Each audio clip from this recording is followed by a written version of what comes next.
नमस्कार सगळ्यांना, श्री स्वामी समर्थ. तर बघा, संध्याकाळचे वाजले आहेत 7 आणि इथे मस्त असा पांढरा भात टाकलेला आहे बघा. तर इथे कढईमध्ये कांदा टाकलेला आहे परतायला. टोमॅटोची भाजी बनवायची बघा.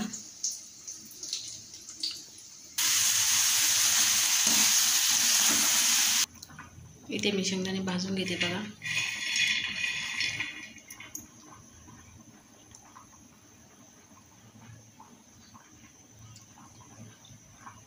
आपले शेंगदाणे भाजून झाले आहेत बघा.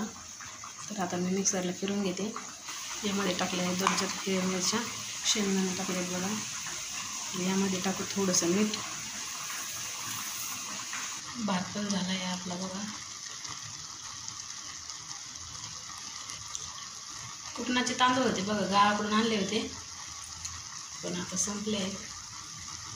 गावाकडं जर कधी आता चक्कर झाली तर मग परत आणून,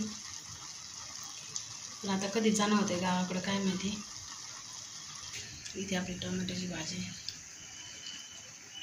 झाली. इथे बनवते बघा मी बाजरीची भाकरी. यामध्ये टाकू थोडीशी कोथिंबीर.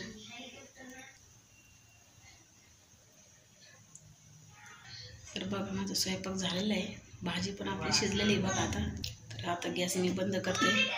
वरून थोडीशी अजून कोथिंबीर टाकूया. वरून कोथिंबीर टाकल्या खरंच खूप छान वाटतं बघा. तर आपली भाजी रेडी बघू शकताय. तर 8-8:30 वाजता जेवत असतो आम्ही बघा. तर आजचा ब्लॉग तुम्हाला कसा वाटला नक्कीच सांगा. तर चला भेटूया पुढच्या ब्लॉगमध्ये. सगळ्यांनी काळजी घ्या.